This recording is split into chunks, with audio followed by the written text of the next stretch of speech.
Hare Rama, Hare Rama.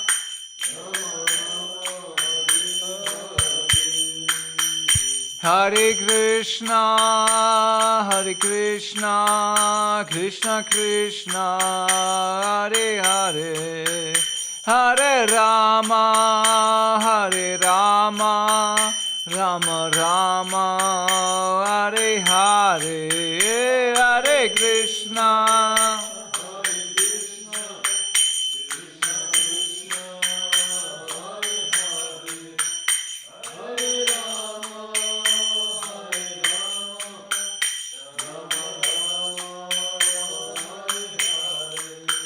Jaya Radha Madhava, Radha Madhava, Radha Madhava, Shri Radhe.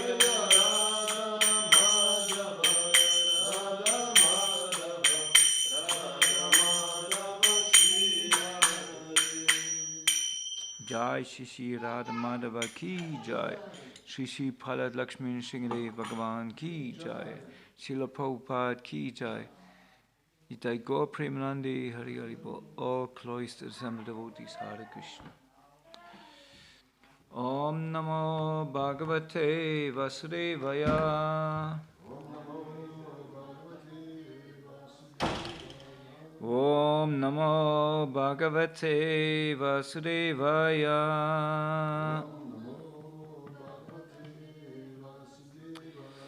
Om Namo Bhagavate Vasudevaya.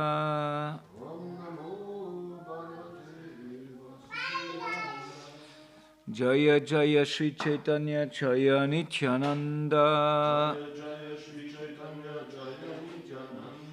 Jaya Jaya Shri Chaitanya Jaya Nityananda. Jaya Jaya Shri Chaitanya Jaya Nityananda. Jaya Jaya Shri Chaitanya Jaya Nityananda. Jaya Dvaita Chanda Jaya Gaura Bhakta Vrinda. Jaya Dvaita Chanda Jaya Gaura Bhakta Vrinda. Jaya Jaya Shri Chaitanya Jaya Nityananda. Jaya Dvaita Chanda Jaya Gaura Bhakta Vrinda. Hare Krishna, Krishna Krishna, Hare Hare, Hare Ram, Ram Ram, Hare Hare.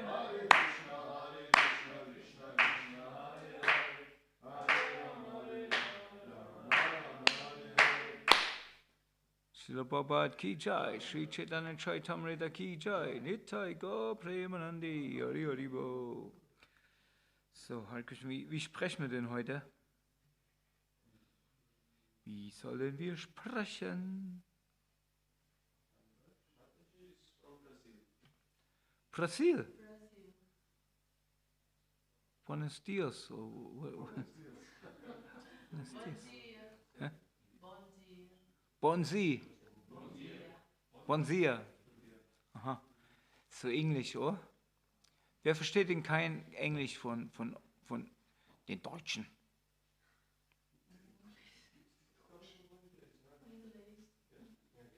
English? Okay. Dann sprechen wir halt Englisch. So, we're reading from Sri Chaitanya Charitamrita. That's the Madhya Lila, the middle portion of the Sri Chaitanya Charitamrita, chapter 22, verse 130. So now I have to, what's your good name, Mrs. Prasil? Kalahasi Devidasi. Okay, so you're familiar with what is Chaitanya Charitamrita and Chaitanya Mahaprabhu? Okay, good to know. Maybe you should give class. Maybe you can tell us something. Where you come from in Brazil?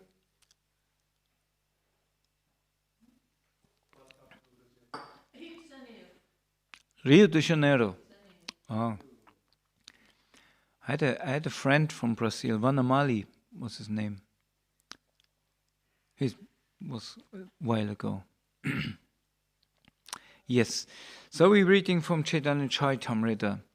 The sort of biography, it's and it's not only biography, it's basically the establishment made by Krishnadas Kaviraj about the supremacy and the personality of Sri Chaitanya Mahaprabhu. And this is very important because, like, unlike other books like Chaitanya Bhagavat, the Chaitanya Charitamrita established first of all, from the very first beginning, it establishes that Sri Chaitanya Mahaprabhu is no one else than the Supreme Personality of Godhead. And this is something what we as Gaudiya Vaishnavas of course claim, and all other sampradayas, like for example Sri Sampradaya or something, they are not so aware of it, and therefore they are, or other sampradayas, they don't appreciate Sri Chaitanya Mahaprabhu in that way that we do it. For them maybe he's a great scholar, and he was in Navadvip. He's maybe, or as they say sometimes even in Western philosophy, they say Chaitanya the great ecstatic. He was a great ecstatic because he was known for what he was known for, first of all. Common people, even nowadays, what they know of Chaitanya Mahaprabhu. What did he do?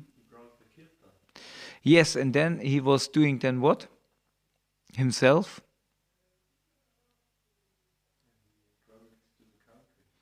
Yeah, but while he was traveling, he did something else.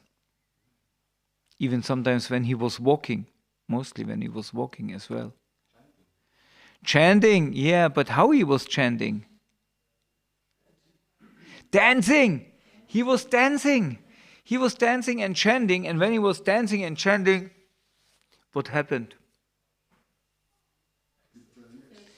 Tears came out of his eyes. Tears of love. Because he was so touched, so moved by... Oh, now comes Kishore Kund again. Kishore Kund bist immer der Game Changer, der Language Changer. Aha, Brian, you. That's very nice of you, Brian. Kannst du unserer Kishore Kund die Möglichkeit geben, vom Chaitanya Charitamrita zu hören. Du darfst dich auch in ihren gemütlichen Stuhl setzen.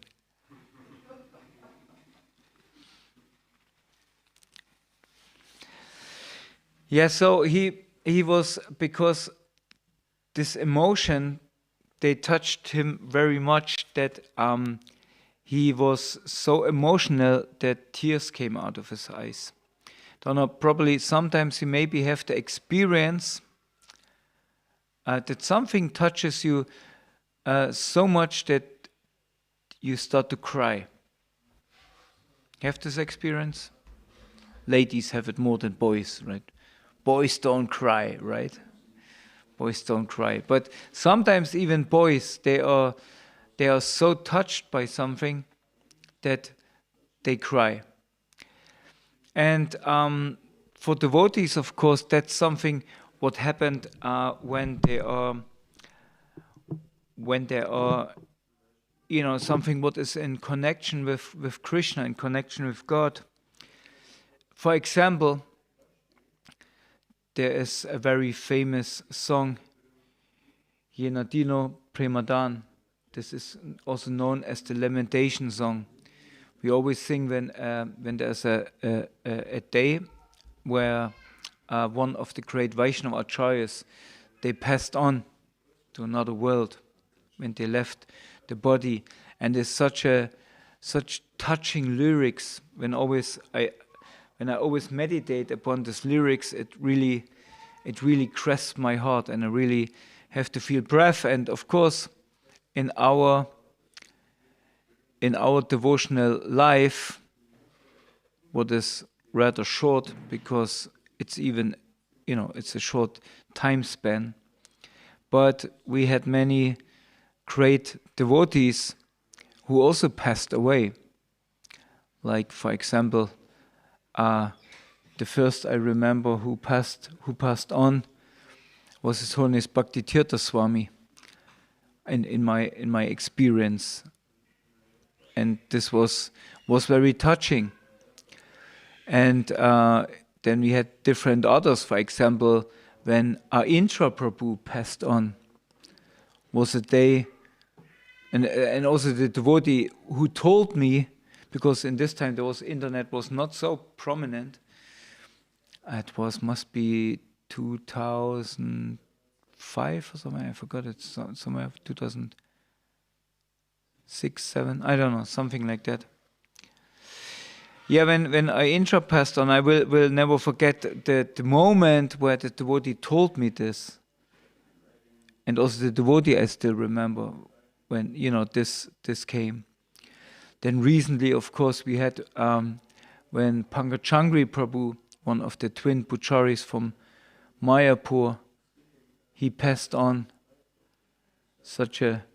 Was also because I really used to know Pankajangri Prabhu. He was one of my teachers, and so the more experience we have with this devotees, the more we are touched by them, and the love and connection we feel for them. And of course, one of my greatest inspirations in spiritual life from my very beginning was His Holiness Kadamakanana Swami. And when he passed on, that was such a glorious day, but at the same time it was such a sad day, because really I felt something was taken away from me, of course by Krishna, but was taken away from me what was so precious to me, this relationship, what I could have with him. He was not my Diksha Guru, but for sure I had so much association with him through the years, and had such a friendly relationship with him. He always called me friend. He called me Ram, we are friends. Although don't consider myself as a friend, but this was his causeless mercy upon such a street dog like me. And when he passed on, it was something very deep what happened in my life. I had a good fortune to see him some days before he passed, and he gave me some kind of, I cannot even say instruction, was more like a hint or a trigger, because we had also a relationship where we triggered each other. For example, always when he came here in the temple room for class or something like that, I made sure I was there, and I was yelling out when he came in, His Holiness Kadamakanana Swami Ki Jai! And everybody, and he was always, Ram, and he always tried to get me back in one point. So we had some sort of relationship, like teasing, especially he teased me. And in the end, he gave me something what made me, for sure, I never ever forget him or this relationship, on his last instruction or his last teasing, what he gave to me, that really changed my life, my devotional life for special. And this means this devotional sentiments, what we carry in connection with Krishna, or when we here even go further, because now we cannot perceive Krishna immediately because we don't have that close relationship, but we have this relationship with his servants, with his devotees. And so when something happens with them, then we feel triggered, we feel emotionally triggered. And it made that we cry. But Chaitanya Mahaprabhu, he cultivated this relationship of Vipralampa in his in his being, in his staying on earth. Ripalamba means this relationship of separation, basically experienced by the gopis when Krishna left Vrindavan. This separation, it's so deep, that's even more deep than love itself. Because it's like when you love something very much, and at one point it's taken away from you,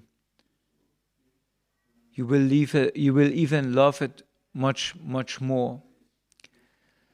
It's like when this sad example, you mother to a child, and this child used to come home from school every day at a certain time.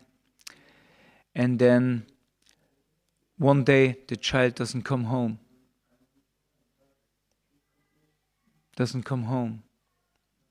And the mother is completely bewildered, and of course will, search everywhere, will go to everybody who can help her, police, this and that. But the child is been missing and doesn't come home. And for each and every day, for the rest of her life, she will, at the same time when the kid came home, she will look out of the window expecting that maybe today her child comes home. And in this way, she will never ever forget her child. And she will love this child even more, as if this child would have been grown up and left the house then, get married or whatever. And each and every shoe, what she sees of this child, will remind her of that relationship. And this is the relationship of Vipralamba. This is the relationship Sri Chaitanya Mahaprabhu gave us, cultivated to us. That whatever we see, every little hint, what points toward Krishna, it triggers us so much, or triggered him so much, that he just broke out in tears and regretted that he gave up this relationship. Of course, he didn't give up the relationship, but this was the teaching for us. Right? That when we come into the temple, we should feel so sorry that we left.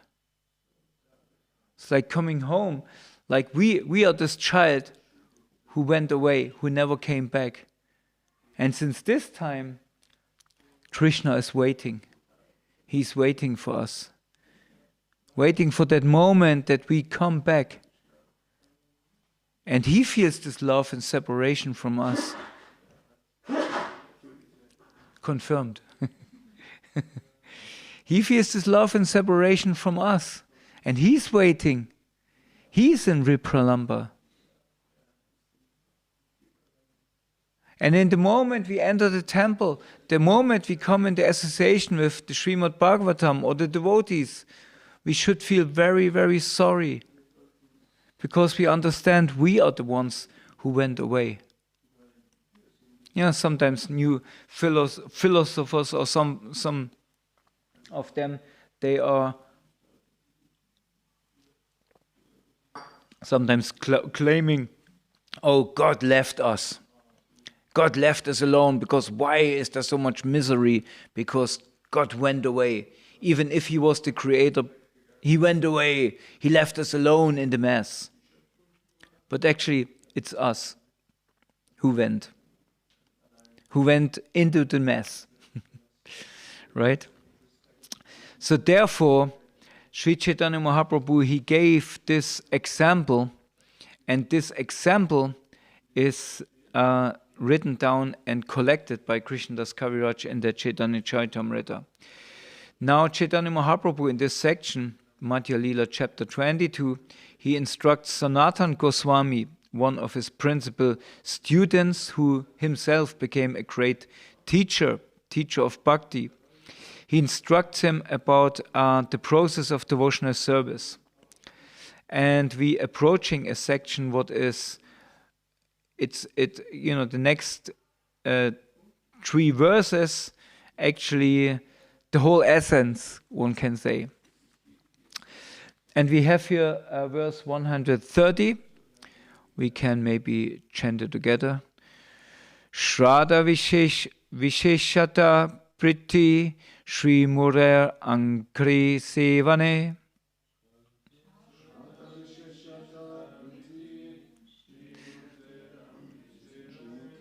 It's an unusual meter for the Chaitanya Charitamrita. Huh? Yeah. So therefore we should chant it in as we chant the Srimad-Bhagavatam.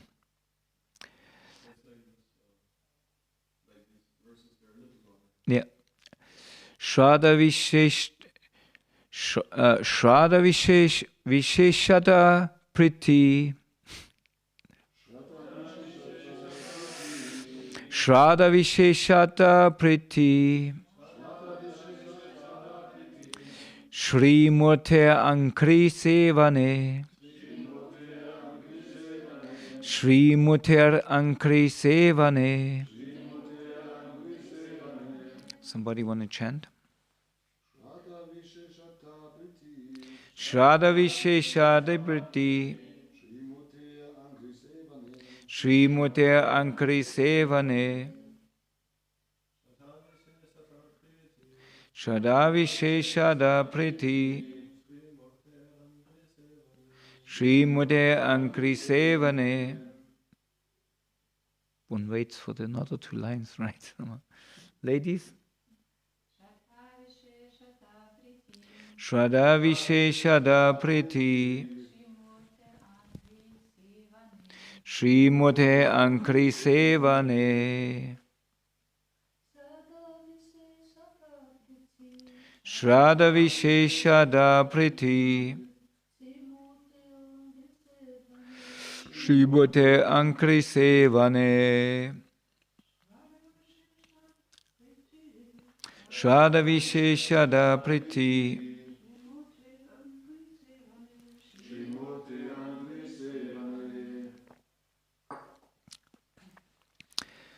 Okay, word by word translation. Shraddha, faith. Visheshadaha, particular. Priti, love. Srimurte, of the deity form of the Lord. Ankri Sevane, in the service of the lotus feet. And we have a translation for that. With love and full faith, one should worship the lotus feet of the deity. And Srila Prabhupada gives us a very short purport to this verse. This verse and the following two verses are found in the Bhakti Rasamrita Sindhu. So now that's very interesting because who composed the Bhakti Rasamrita Sindhu? Rupa Goswami. And here Mahaprabhu gives these verses to Sanatana Goswami, his elder brother.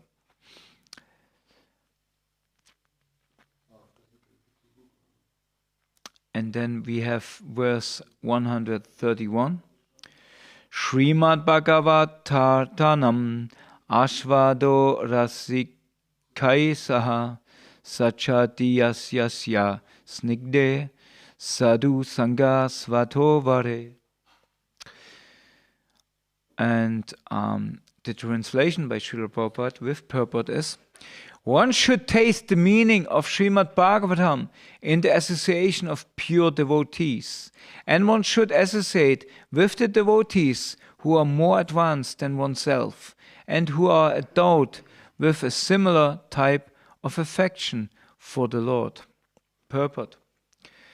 The word Sachati Yasya Snigde Sadhu Sangha Svato Vare are very important.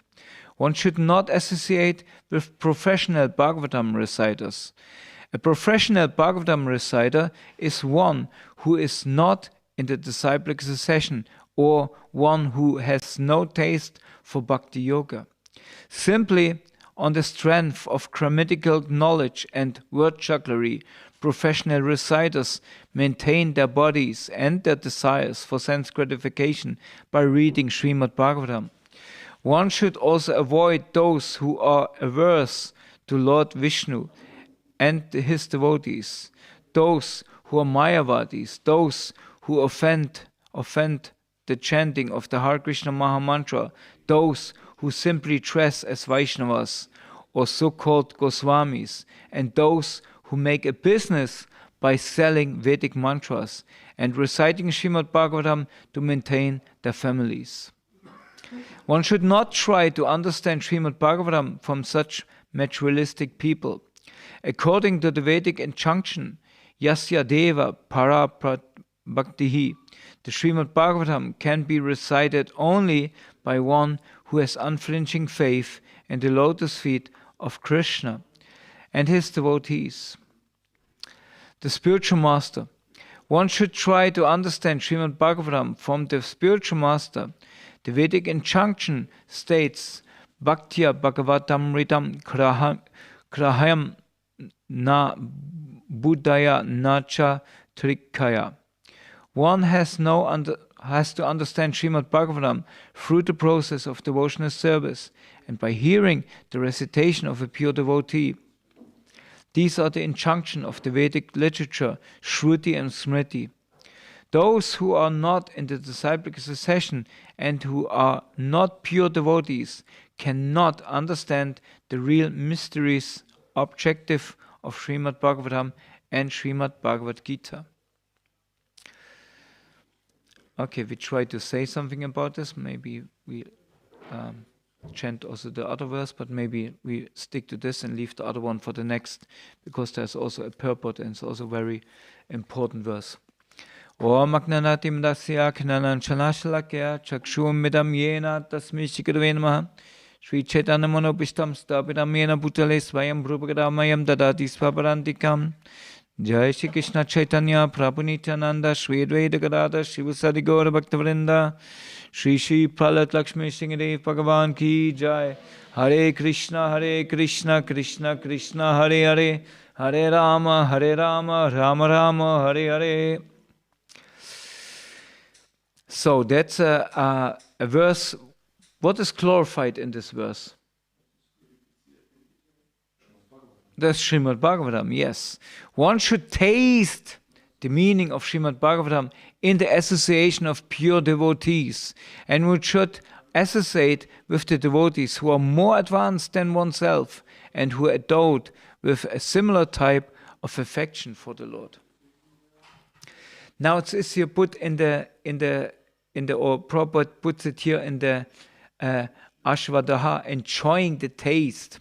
Like similar, what else can we taste? What do we taste? What do we taste? Food, yes, food and drinks, right? So it's something what could be something what we enjoy. You know, we taste this, but it's like what is a better taste? When you like to eat more, you like to eat alone. Some like to eat alone. I don't like to eat alone. I like to eat in association with other people. Because when you see that other people are enthusiastically eating, you also get more appetite, right? Sometimes when you cook your own soup, you cook your soup, and then, of course, as devotees, we offer it, and then we eat it. How is it? It's okay, right? But it's not so blissful. But when you eat in the association of others, preferably devotees, then you become even more, it tastes even better, because their enthusiasm to eat increases also your enthusiasm to eat. Now, when you eat in the association of great cooks, then the experience takes to another level. For example, you eat together with Paramahamsa Go and Govindadev. They are only, when they together, they only speak about food, eating, cooking. how you did? Oh, you did this, you did, oh, I once tried this. Yeah, this was, no, you have to add a little bit of the, they only speak about eating, because they are experienced cooks. Ananda Krishna, we had this experience. We drove somewhere and they were sitting in the back the whole time. They were speaking about food, cooking, and how to do it. All right. So if you eat in the association of experienced cooks, then because of their realizations, how to cook and how to taste, then even your eating process becomes even more enhanced. Right? You even, yeah, it's true. They say, oh, they're using fenugreek, or oh, they're putting this inside. Oh, they're putting this spice inside. That's very clever. They're using mustard oil or something like that. And I never tasted, but yes, now when you say it, it's true. Yeah, wow, it tastes amazing. Right? And just because of their association. In the same way, when you read the Srimad-Bhagavatam, read it alone at home, as some of us maybe started. We got a book on the street, we got a Bhagavatam or Bhagavad Gita on the street, we read it, and it's, wow, we most of us, when we got our first book, we felt the magic, or? We felt the magic of these books. I mean, it was, at least for me, these books, even to touch them, they were magical. And I love to look at the pictures, even on the outside already. It was like, wow, right? And to hold them, it's something special, very powerful. And then I read these books, of course, as well, but I didn't understand much. I mean, some things, but then when it became very technical, or the beginning of Bhagavad Gita, when all these names are thrown in our face, right? For Western tongues, almost unpronounceable.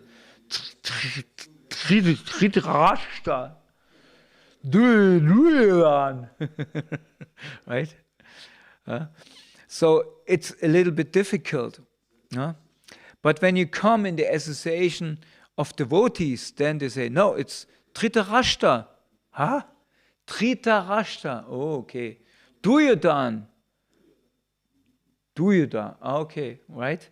So it becomes more and more we are familiar to these names. And also then we understand, okay, what is the context? It's part of a bigger story. Bhagavad Gita is part of a bigger story. It's the bigger story of the Mahabharata. What is the Mahabharata? Well, then they tell us about the Mahabharata. And oh, okay, makes more sense. Right? And then when we come then in the association of great Bhagavatas, of great devotees who not only reading the Bhagavatam, who realize the Bhagavatam and therefore live up to the Bhagavatam, then the Bhagavatam becomes alive. There was years ago, His Grace Harisari Prabhu, who is well known and famous as one of the longest servants of Srila Prabhupada. He compiled his diaries. He kept a diary his whole time when he was with Srila Prabhupada, where he noted down all the different happenings, what happened in this time. And he traveled then around and gave lectures about this, about different topics. For example, deity worship, like back to the first verse, deity worship. And then he spoke about everything what Prabhupada said in accordance of deity worship. And he called his series of lectures, he's a bright Australian accent, right? So, Srila Prabhupada, the living Bhagavatam, right? The living Bhagavatam. Srila Prabhupada, the living Bhagavatam, das lebende Bhagavatam. And this is what we can see of these great devotees. They're living the Srimad-Bhagavatam. They're becoming the Srimad-Bhagavatam. Because it's said, even among scholars, and this is where Srila Prabhupada goes here in the purport, amongst great scholars, Western scholars, the Srimad-Bhagavatam is well known as one of the most beautiful literary composition ever done. It's very relished. From the point of, this is something what we can't relish as devotees, because we don't have so much knowledge about Sanskrit grammar, Sanskrit poetry. We don't have this knowledge. But for those who know Sanskrit and they're listening to the composition of the Bhagavatam, they find it it's very palatable. You know, they see the expertise in the scripture, and the person who compiled the Srimad-Bhagavatam, right? And therefore, it's very. We had once last year in Frankfurt. There was this devotee. I forgot his name. He is well known in India. He's from the Sri Sampradaya, and he's traveling around and he's speaking and presenting Srimad-Bhagavatam. I don't want to say he was not realized. I mean, it was quite amazing what he said. And he was a devotee as well. Vedasara was also there. I think you were there, Brian? No, you? Vedasara and Robin, yeah. And we were on one point. We were also there, and so when he spoke all the verses, and of course he was very expert and knew all the stories also around. It was so amazing. It was so aliving, right? And the Sanskrit, when he chanted it, it really had a different dimension than when I chanted. So, and then we can see the beauty of the Srimad-Bhagavatam. But those devotees who just traveling around presenting the Bhagavatam because it's such a beautiful poetry, Srila Prabhupada warns us that we should not hear from them. Because they may recite the Bhagavatam, they may even be expert reciters, they may be in Sanskrit very much advanced. But if they don't try to learn the Bhagavatam from a person who realized and lived the Bhagavatam, then their realization is not very deep. It's just, they're just speaking the words. They're just presenting knowledge, but not realization. And in this way, when we approach the Srimad-Bhagavatam just by gaining the knowledge, because we attracted, for example, the third canto or something where it's all about the creation. It can be fascinating. Somebody who has some inclination about it, they want to hear all the different, the knowledge presented in the Bhagavatam, and try to, wow, I want to remember this. I write this down. You know, when I give class, then I can speak about the knowledge. But that's not the depth of the Srimad-Bhagavatam.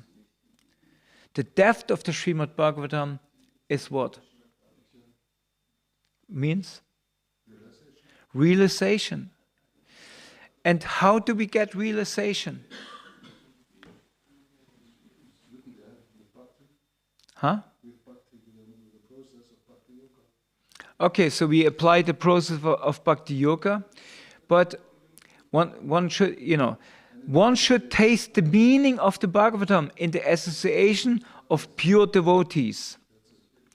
Why we should associate with pure devotees? How the spark can go over? No spark goes over by itself. There must be something more. Bhagavad Gita actually gives a hint what we should do when we meet great souls. We should be humble, okay? Because when we look at water, water flows always from up to down, right? Therefore, we should be humble. Brian Prabhu? We should serve, okay? Why Why is it important to serve them? Just because they don't want to cook for themselves, or they whatever. They cannot clean their clothes. They're too lazy, or what? Energy exchange. Energy exchange, okay, but what kind of energy? Loving exchange, yeah, but it comes with I want a specific word, a specific thing here. I want you all on the right track. Don't get me wrong.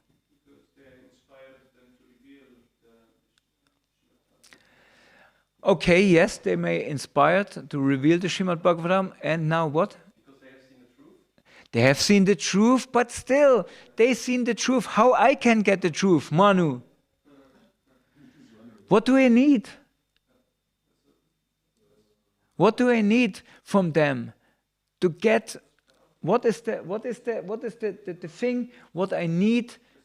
The only thing what I need from them, huh?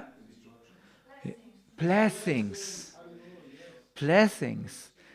It's only the blessings, and the blessings is not, that such a self-realized soul. He doesn't come and say, "I bless you to understand the third canto of the Srimad-Bhagavatam, and then you can give talks on the university about the creation."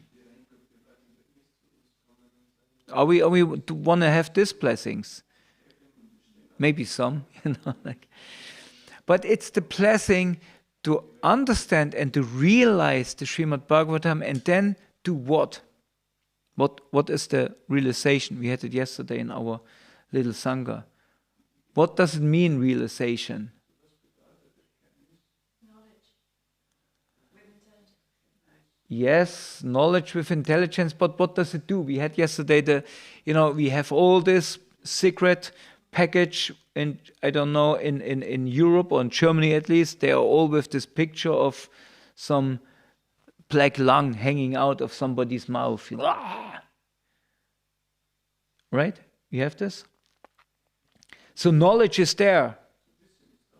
Everybody knows smoking is bad. Knowledge is there. Information is there.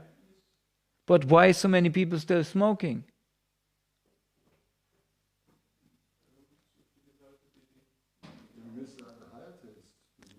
The higher taste, yeah. No, but what happens? Okay, give in another way. They saw the picture, they have the knowledge, but finally they see maybe somebody in their family dying exact the same way. What happened then? They change. They get a realization. They realize, oh my God, that on the picture, that will be soon me. If I don't change my life, that will be soon me. So the realization is the step what leaks in our life, what changes our life, what changes our ways. When we all had this experience, we got the realization, and some of us, many of us, when we came in contact with this knowledge, something clicked, some spark was there, but I thought, I knew it. I knew it. Somehow, deep inside, I knew this. And I couldn't find it anywhere. Suddenly, in this book, Srila Prabhupada, he speaks it out.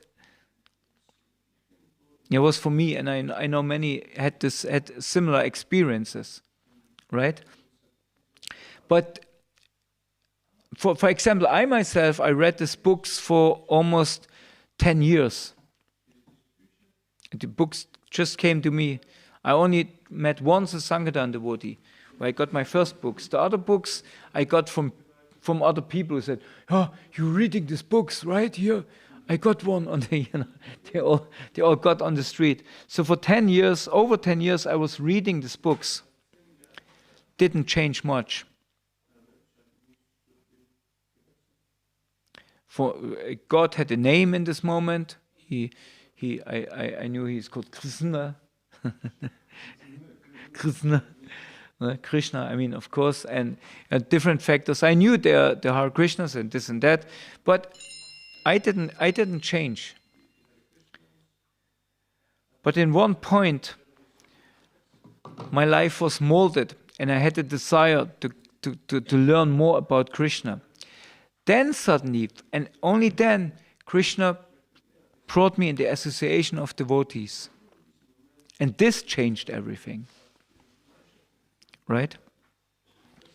So therefore that's so important that we keep the association of the devotees, because they keep us on track. And yes, if you come in front of advanced souls, is like coming in front of a very clean mirror. What happens when you come in front of a very clean mirror? You see yourself, not only you see yourself, what else do you see? Your bad habits, any impurity, every little pimple, right, becomes visible in this very clean mirror. So sometimes you think, I should not have cleaned this mirror so much, right? I look better in an unclean mirror, right? And sometimes, therefore, we're thinking, the rascal mind, he thinks, get out of the association of devotees. They're mirroring yourself too much, and it's painful. And then you blame the mirror for it. Oh, because you're so clean, right? So therefore, we sometimes blame the devotees for it. Come on, they're too much. Don't step here, don't step there, don't touch this, don't touch here, don't look there, Don't look on the other side of the temple room. They're the mother cheese, Oh. So, but in this way, our impurities come to the light. Right? When somebody points out to a boy, you say, don't look all the time on the other side where the mother cheese are staying. Now, wow, that's so restricting, whatever. But actually what he points out is, from a boy, his lustful tendency. He likes to look at the women. Why? Because he likes to enjoy them, their form, the different features. Right? So, but I can say, this argument, that's just too much. They told me I should not look on women, blah, blah, blah, blah, whatever, It's not the point not to look at women. What kind of consciousness you look at them? You appreciate them as mothers, as wonderful servants. You appreciate the service they do. Or you just want to look at them, stare at them. Anyway, so therefore, this association of the devotees is so helpful, is so meaningful, and it's so cleansing. But yes, cleansing can be hurtful. Right? Sometimes, you act like a cat. Cats doesn't like to be cleansed. Cats doesn't like to be thrown in water and rubbed with a brush and with soap. You ever try to bathe a cat? They can make themselves, normally they're hanging like this. When you lift the cat under the belly, they're hanging like that. But if you hold them over water, they can bend like this. Like with everything up with you. So bathing a cat is not a great experience, and they will bite. They will do everything to get out of the water. They will bite you. They will scratch you. They will protest in every direction. And sometimes we are the same. We try for any reason not to listen, not to surrender. Confirmed again. Right? Yeah. So that's our position. This is the Srimad-Bhagavatam, actually. And when we understand the power of the Bhagavatam, then the Bhagavatam itself is installed in us. And it doesn't mean I know all the shlokas, I know all the Sanskrit, I'm expert in the Sanskrit. That doesn't mean that. It means I apply the Bhagavatam and the principles of devotion into my life. And this is the example Sri Chaitanya Mahaprabhu himself gave. He didn't come apparently as a great devotee. I mean, as a he didn't come and say, now I'm here and I present you and I have to follow. He came very humbly and presented this. And therefore, the Sri Chaitanya Charitamrita is so important for us because it's our link to the Srimad-Bhagavatam. And the Srimad-Bhagavatam is our link to the Supreme Personality of Godhead, Sri Krishna Bhagavan Ki Jai. So saying this, I always like to conclude to ask you for blessings, because I know that if I would not appreciate you, if I become neglectful of your association, if I know that I think myself better than you, then very quickly I would be sit alone again. I would be sit alone in my tiny little flat, in my hole, and think about what everything goes wrong in life and complain about each and everything. But I know if I get your mercy, if I get your blessings, then I may stay in your association, and by your association I get purified. And in this way, one day I can see my true self. And this is what I'm asking you. So please be merciful upon me. I know I can be intense, but I try my best to be your servant. Hare Krishna. Srila Prabhupada Ki Jai. Okay. Any doubts, thoughts, complaints?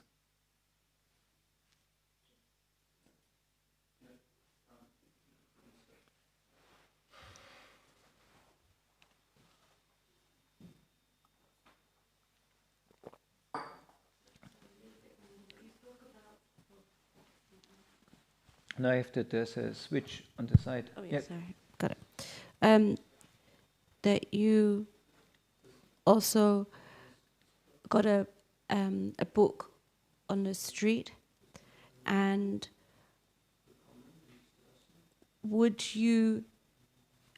is that single point which you think prompted you to be a devotee? Like getting a book on the street, was that the point of what you think was the core of,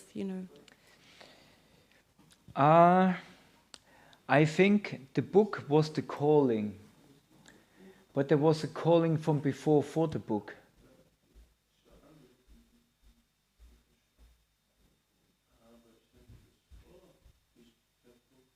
I don't know what to say more. Can you elaborate a little bit? Because sometimes people say that they joined because of a book, or they came because of a book. Would you say it's that significant? I didn't come in that way, so because.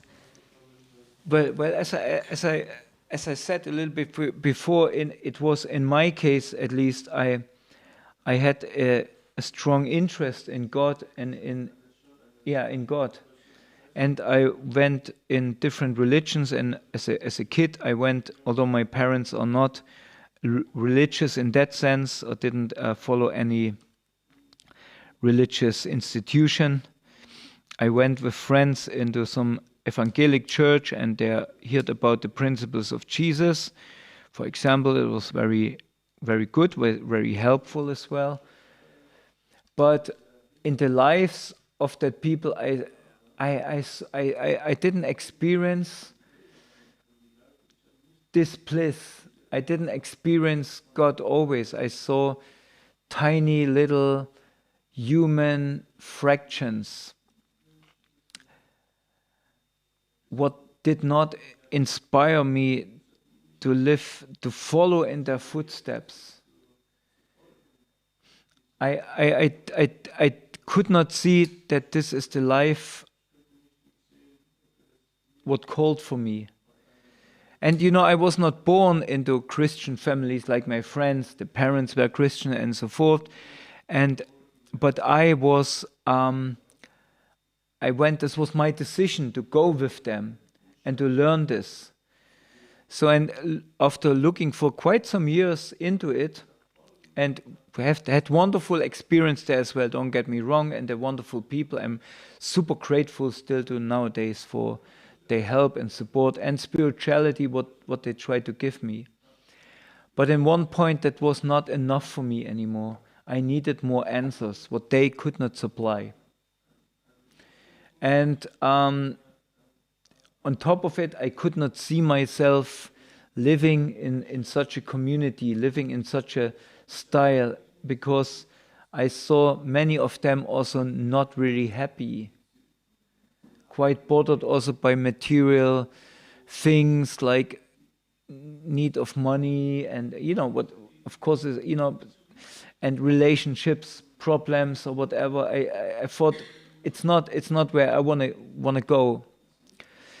So therefore I left it. So I think this calling kept me going and kept me searching. I didn't give up God, but I gave up the association of that group. And then, therefore I say, I had a calling still, and I had a calling for something higher, for that book. And when that book came, my calling was changed, was adjusted to something different. But I still didn't know how it really looks in reality, because at least with the Christians, with these people I lived with or I associated with, I could see some reality, how it looks in reality. I didn't see this through only the books, because it only the books. But in the moment where I wanted to meet the devotees, people who lived this made really change my life. Therefore, I think it's so relevant that we keep living happily, living devotee Vaishnava communities wherever we can, in each town and village. They say, there's the prediction of Chaitanya Mahaprabhu that the holy name will be chanted in each and every town and village. But who will chant the holy name in each town and village? Huh? Yes. If you have a radio on, it's not the same if you have No. Yes. So therefore we need sanghas. We need living examples of devotional life. And it's coming up more and more. I mean, if you see India or, like they have so many sanghas and bhakti vriksha programs, and, of course one can also argue about, what's the, it's not that the end is reached, but there's so many opportunities to link into some sangha. Or if you, in London, if you want to be that your child goes to the Avanti school, you have to prove that you associate with some devotional sangha for. Only represented by the temple, Yeah. So you have to kind of, so they're encouraging you, look for a sangha, look for a, somewhere where you can learn how to live this. So therefore I think it's very important that we have this living communities.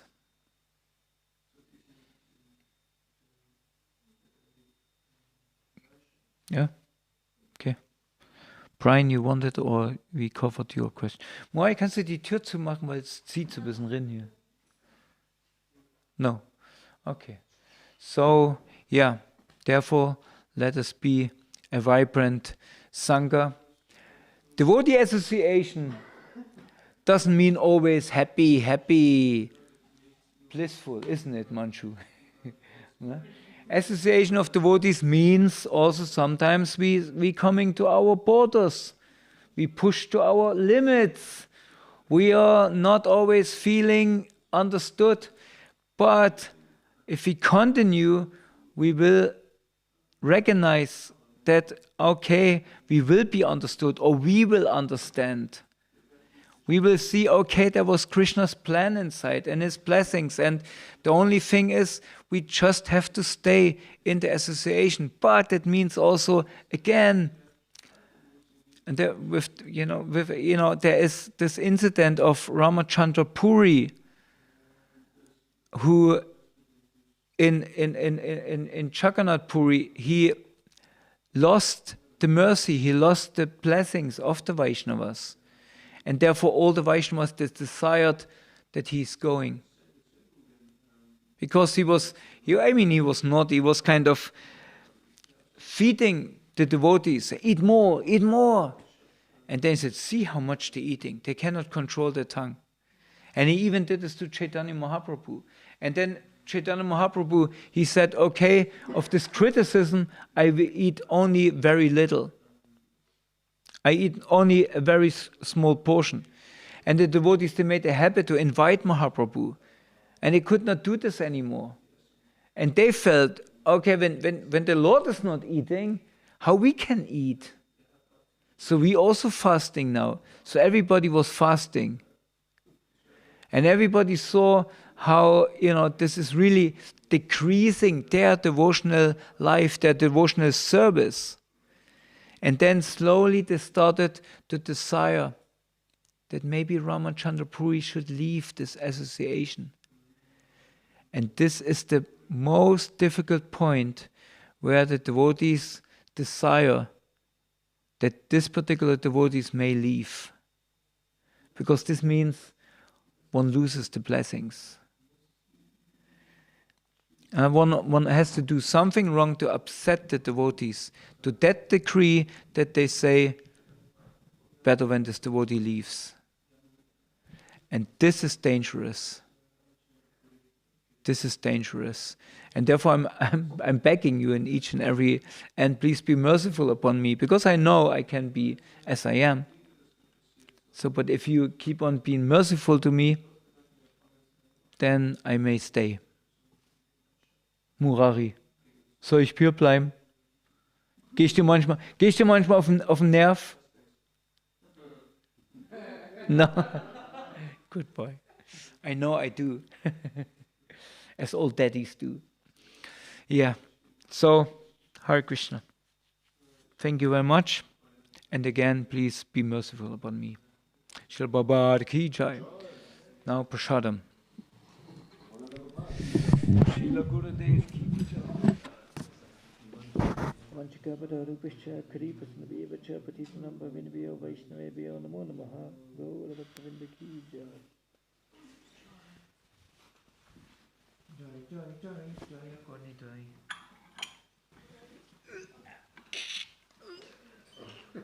Aber ein Tag ist rum. Ein Tag ist rum. Es ist nicht so viel schlimmer geworden.